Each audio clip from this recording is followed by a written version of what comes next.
All right, good morning, folks. 10:54 a.m. and thermometer says 68.4 degrees. Sounds just about right. I did just get out of a car back up at McDonald Pass after a quick night in Helena, but a bit of a slow morning. So yeah, I woke up. Well, let me back up. I went to sleep wicked early last night, man. Like by 7 o'clock, my eyes were closed and I was snoozing. Went out for a dinner at an Italian joint in town there, and had the foresight to ask them for some olive oil to pack out. So I have a little, like, I don't know what, 5-ounce Nalgene or something like that, that I carry olive oil in. But the bummer of it is, like, what am I gonna buy? Like a whole bottle of olive oil just to pack out 5 ounces of it or something like that? So sometimes if you're at a hostel, or sometimes in a hiker box, there'll be the remnants of someone else's olive oil who did indeed make that decision to buy a whole bottle just to pack out a little bit of it. But that's somewhat infrequent. So I felt like I was in an Italian place. Maybe I could just ask them, and they acquiesce. They let me have some olive oil. So that was good. But more than that, I mean, just a really, really fantastic dinner, and then a super early sleep, and then slept, I don't know what, till about 6:30 this morning, which again is pretty late for me at this point. And then moseyed down, got some breakfast. So you can see I got my loaner pack on. I did mail off my other pack to Z-Packs. I don't even know if I'll get it back on this hike or not. I really don't know how long it'll take to arrive back to them, or for them to do the work once they receive it. So I may or may not have it back for the end of the trip, I'm not sure. But I also had mailed myself a couple days food from some other town, I don't even recall where, but mailed some food, so I had a box waiting for me with some food in it, as well as 4 days of food for my sister. Well, the plan has been, and remains, to hit Lincoln next, which is, I don't know what, like a touch under 70 miles or something for me from Helena. And I really just don't need 5 days of food to go 70 miles or whatever. But the post office is closed on Saturday, and today's Saturday. I don't know if I said that. Day 133, excuse me. August 13th is today. So I felt like I needed to get back to the trail, and I wanted to mail off food. So I packed everything up, got my pack all ready, checked out of the hotel. And then got an Uber to the UPS store, which was open on the other side of town. UPS'd that food to East Glacier. And then on the ride up to the UPS store in the Uber, just asked the dude, like, hey man, you want to do a little like off the books drive up to the trailhead? So what would have been a $40 Uber ride from Helena back to the trailhead was just 20 bucks cash, and that's more money for him instead of Uber taking a cut, and less money for me to pay. So kind of a win-win. Meanwhile, just in the time I've been recording this video, I've seen a ton of lightning going, and on the drive up, definitely saw some pretty dark clouds. So I'm not super enthused about all that. But the man who brought me up here, I didn't actually catch his name, but the man who brought me up here, from the area, of course, and said he wouldn't really worry about it. It looks, even like if I do get wet, it'll just be passing and fleeting and brief. So doesn't look great. And right now it's over there, and I'm going over there. So if it continues on that trajectory, I should be in good shape. But if not, I'll get wet. It's kind of as easy as that. So yeah, today's a late start. It's fine. I'm gonna crank as far as I can crank today, you know, until about 7 o'clock or whatever per usual, and then you know, keep hiking tomorrow and the next day and the day after that and all that. It was awesome in town to run into 700, Porky, Kingpin, those guys. Fantastic to see those again. I was thinking about it. I think I haven't seen those guys since Pagosa, so quite some while ago. Pagosa or Chama or something like that. So quite a while ago for sure. Really cool to run into them again. So that was like all of Colorado, I didn't see them. All of Wyoming, I didn't see them. So really cool to see them. yeah, I think there was something else too.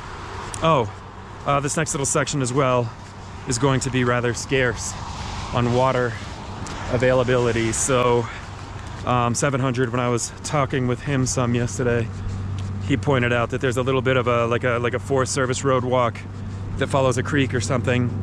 I think it cuts off a couple miles of the official red line,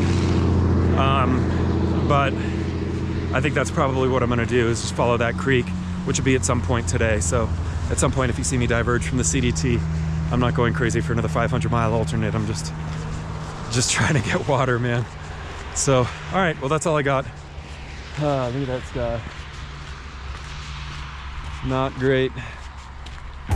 Well, we'll get hiking and I'll talk to you guys later.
Folks, good afternoon. It is 10 till 4.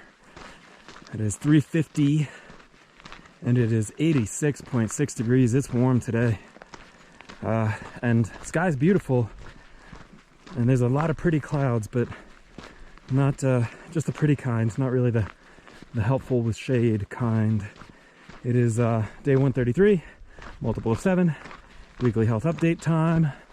I am on currently at this moment, I am on a road called 1855. And this is kind of the water alternate that I'm taking for the day, if you will. So over to the right is Dog Creek. Dog like the animal, like the wonderful pet, like my dog Ludo. Dog Creek. And I am following 1855 up towards Bald Butte Mine. So I think it's another 4 miles or so on top of what's already been maybe a mile and a half or something to get back onto the CDT, but that's where we're at. So I could have some water on this hike, and just finished up some lunch, double pack of ramen. Feel pretty good about it. Yeah, just hot. So weekly health update. So let's see. It was what? It was the day I left Big Sky / Bozeman that I reported having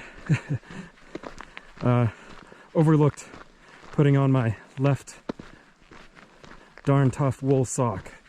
And I think when I brought this up previously, I commented on how I had just worn the Injinji toe sock liner, very sheer sock, just for the first few miles before I felt rawness on my heel. And that was when I realized that I forgot to put on the darn tough, so I put that on. Well, I had pretty well chewed up the back of my heel pretty good just in those few miles. I mean, it was all uphill, which meant my heel was doing a lot of contact with the back of the shoe. Well, so I've been taking care of it, you know, covering it, triple antibiotic, all that. In the last town, let's see, that would have been Butte. There were some Epsom salts and I soaked my feet a couple times. Same with this previous town, Helena. In the hiker box, there was some Epsom salt, so I soaked my feet. And then really got after inspecting him here in Helena because it just hasn't felt right. That sort of scratch or scrape or rawness or whatever. Sure enough, just a little bit infected, which isn't great. It's not super gnarly or disgusting, but it's definitely a little infected. So I never like doing this sort of thing, but it's what needs to be done. You know, in Helena I had a washcloth, I had a bar of soap, and I had a tub. So I just scrubbed the heck out of it, you know. So opened it up, you know, I was just scrubbing it with a washcloth and a bar of soap to try and wash out the infection, basically. So, you know, which wound up ripping open whatever scab had formed, and so it was definitely, you know, kind of gnarly and extremely painful and not great, but you know, you got to deal with an infection, so that's what I did. And then of course for this jump it is triple antibiotic, gauze, and Luco to try and keep it covered, try and keep it clean.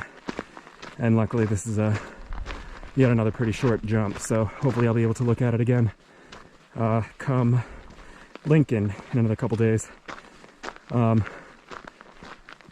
Aside from that, I had also mentioned some blisters on my left foot. They're just doing their blister thing. They're not painful anymore. They're not really filling up anymore. They're just kind of behaving themselves. They flared up, I drained them, I covered them, and they're just recovering nicely, so no issues on those. Right ankle is the other persistent issue of what feels like this entire hike, and it remains as such. I've pretty well resigned myself to the fact that I'll just be on this regimen of ibuprofen for the remainder of the hike. And this previous jump into Butte and this jump as well, I am wrapping it daily with an ace bandage, which there's always quite a bit of touch that goes into that. If I wrap it too tight, I can feel my Achilles being pressured after a while, and that's very uncomfortable. And I can also feel the bones in my feet compressing, and that's also very uncomfortable. So I found I gotta wrap it looser than I'd like to, but it still provides enough support to be helpful. So you know, you live, you learn. Ace bandage. And if again that's got to go the rest of the hike with me every day, then you know, it's a little extra time, but I'd rather hike comfortably than uncomfortably. So that's a price I'll pay if that's what it comes down to. No worries. Aside from that, body all feeling pretty good. I will say the past few weeks, I haven't really mentioned it, but the past few weeks I have felt particularly bony. I don't really know how to explain this to anyone who hasn't been on essentially a starvation diet for months on end, but yeah, man, there's no fat on me. There really isn't. And so everything from the waistband of my pack to the shoulder bands of the pack, shoulder straps, it just all, I feel it all, like my collarbone, my hips. I'm just sharp, you know. And so when I wear things, I can just feel the bones inside of me pressing up against the skin, which is being compressed by whatever it is that I'm wearing on that spot. Oh, that's a kind of cool little look up the hill. You know, when I was with Martin a couple weeks ago, he was showing off some really rad bruises that he's got on his hips and shoulders from the same sort of issue, and I'm not quite there. to where stuff is bruising up like that. He's also got a much heavier pack than I do, I think. I don't have stuff bruising up, but definitely this is something I noticed on the AT too, which is probably related, but not perhaps directly, which is that I think after a few months, I don't know if it's like the malnutrition or the lack of fat or the heat or the fact that everything I own is covered in, you know, just an irreconcilable permeation of sweat and filth at this point. But I've noticed, like, not quite like pimples, but just like red pimple-like sort of bumps all over my shoulders, and honestly some on my face too, just a little. And I think that's just, I feel like I remember it too from the AT around the, you know, getting on towards the end of the hike. I can't say around this time because the AT ended 200 miles ago, but or whatever, 100 miles ago. But yeah, it's kind of weird. So it's kind of one of those weird things that you notice about your body changing over the course of the hike. So anyways, that's all that's going on with the body. With respect to gear, biggest news, of course, is this loaner pack that I'm carrying right now. It is their new pack. It is the, I forget what they call it, Arc Ultra. It's like a different material than my old pack. Feels fine, whatever. It's, I mean, very familiar. It's basically the same anatomy. It's just a different sort of material. The biggest bummer of it is, it's, and I was wondering if I would notice, and I certainly noticed, it's a 60 liter, whereas the pack which I just returned to them for repair was a 62 liter.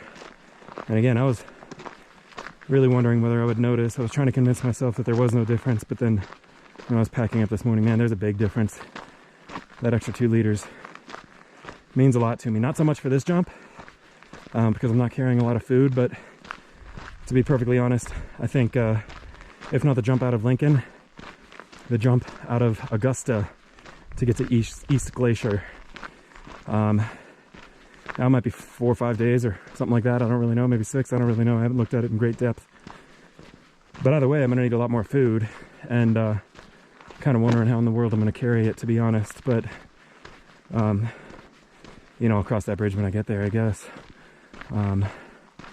Yeah, so I have decided if I do wind up replacing my pack with another one of these sorts of packs, they sell this model in either the 60 liter version or the 70 liter version, and as much as it is anathema for a thru hiker to get a larger pack the more they hike, usually that tends to go the other direction. People downsize the size of their pack.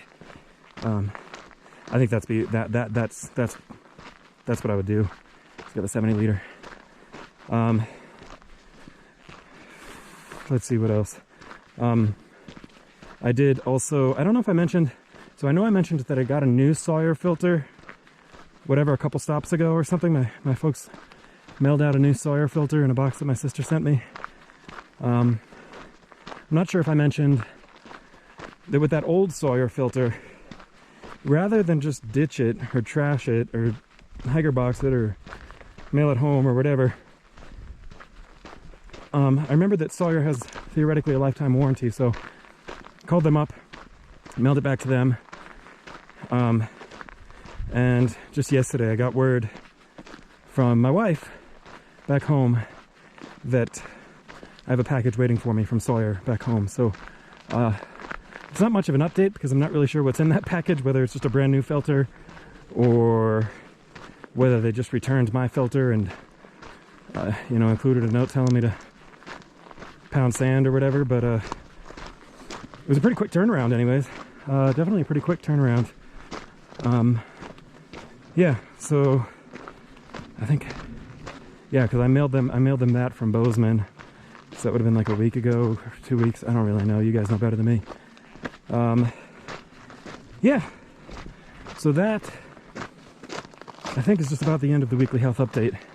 Yeah, head good, stomach good. You know, feet just kind of are what they are. Legs, hands, all that good.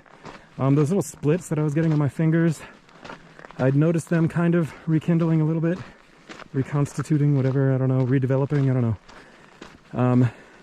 Reappearing, perhaps, would be the best word for that. And I'm just trying to stay on top of it. I mean, those things were super painful, and I really don't want them to come back because, again, in grizzly country here, I'm even if they do come back, I'm not carrying bag balm through here. I'm just not going to do it. I'm not going to sleep with it on my hands. I'm not going to carry it in my pack. I'm just not going to do it. So what I had been doing when I noticed it developing was just dabbling on a little bit of Vaseline and then trying, as I am now, to not hike with my trekking poles, instead just kind of freeform hike, I guess you could say. Yeah, so I'm really hoping that those stay gone. So that's it for the weekly health update. Just one more quick final reminder. I might only have a couple of these left, 2 or 3, or probably not 4. So start keeping notes. Keep notes, get a notepad, whatever. Start keeping notes of questions you got for me, because once this hike is done, I won't have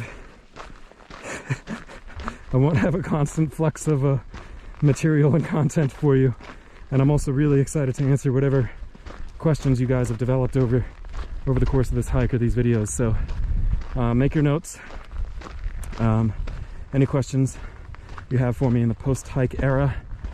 And once we get a little closer to that, I'll be asking you guys to please go ahead and drop comments with those questions. I'm not ready for them just yet, again, but keep your notes and start thinking up some questions, and I look forward to it. So anyways, with that, I'll get back to what has been a hot but pretty day, and hoping to go another 10 or probably 9 by now. But we'll kind of see how the timing and terrain and topography all shake out, the 3 T's that rule my life. And I'll check in with you guys whenever we get to wherever we're going. Talk to you then.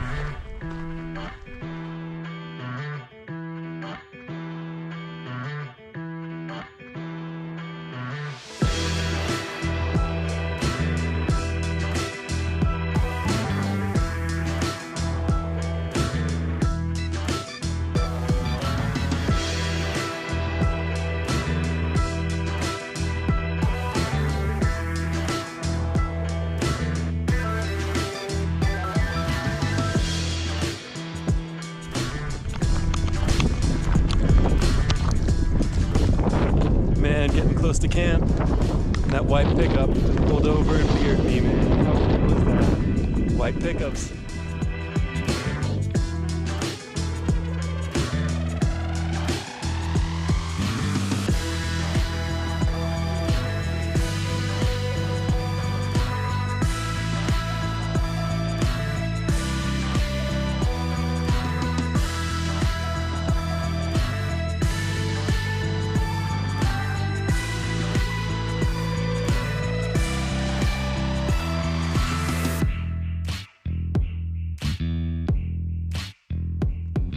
Very good evening, folks. It is 7:45, 71.4 degrees, and I've made it to home for the night. Nice day today, man. It was a decent amount of road walking for sure, but ran into a few folks, who were out kind of on their Polarises, and of course the folks in the white pickup who beered me, which was spectacular. Should also say there was a couple guys on a Polaris who were similarly enthusiastic about my hike and did not have a beer, but they were like, "Hey, we got like this rum drink. If you want this rum drink, like some rum and some fruit juice or something." And I was like, "Probably calories in that." So, took a couple swigs of that on the walk. Nothing crazy, enough to stay sensible and polite and everything. But yeah, kind of cool actually. Not usually a huge fan of road walks, but anytime it's gonna provide folks an opportunity to throw a beverage into me, that's always a nice thing. And honestly, the views today weren't too bad either. You can see, in fact, you might be able to see out on the sort of the clearings out there some of the different four-wheeler and Polaris and stuff tracks. Hasn't been crazy. It wasn't like that weekend, whatever, was that a week or two ago or something in Deer Lodge, where it was just totally overrun with like motocross and Polaris. But what did I see today? Probably 4 Polaris or whatever, side-by-sides or whatever you call them. I don't really know. And then that one pickup. So that was all pretty cool. And again, the views kind of make up for it. Hopefully some of those came out for you. Nice little stop in Helena.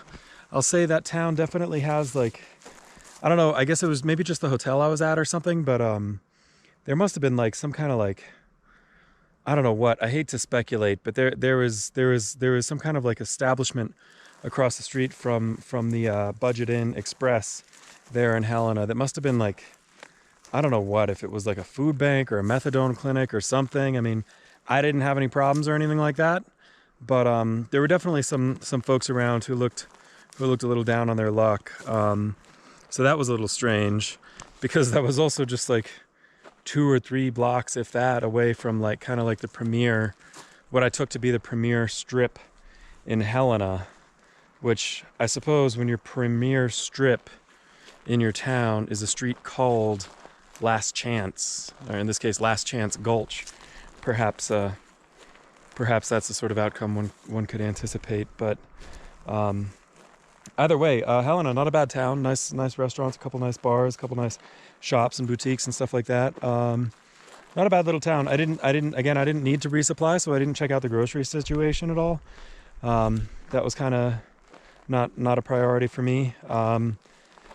But yeah, and now whatever, on our way to Lincoln. I'll totally confess too that this little stretch right here, that is from Butte to Helena to Lincoln, is totally like gratuitous towns. I mean, all these towns are a day and a half, like two days apart from each other or something like that.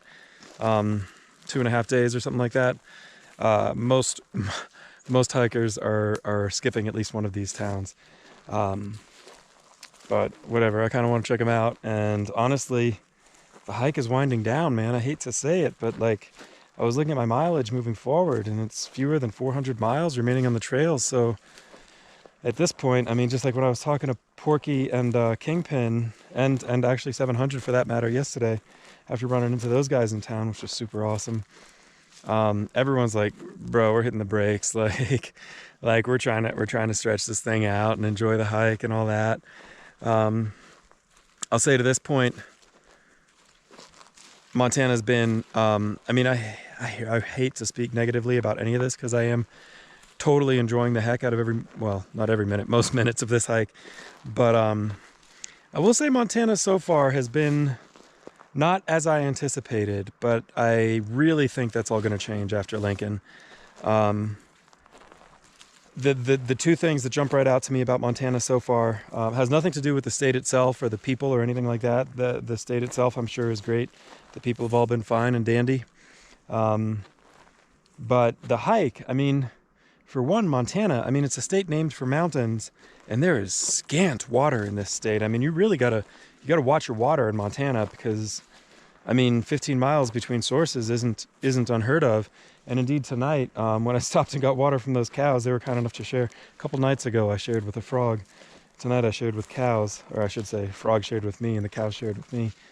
But when I left those cows, I carried out 5 liters of water, because I haven't totally got my head around the water situation for tomorrow morning, but I think it's another decent little stretch before I hit water tomorrow. So, you know, I figured whatever, it's only a half mile from where I got water to here.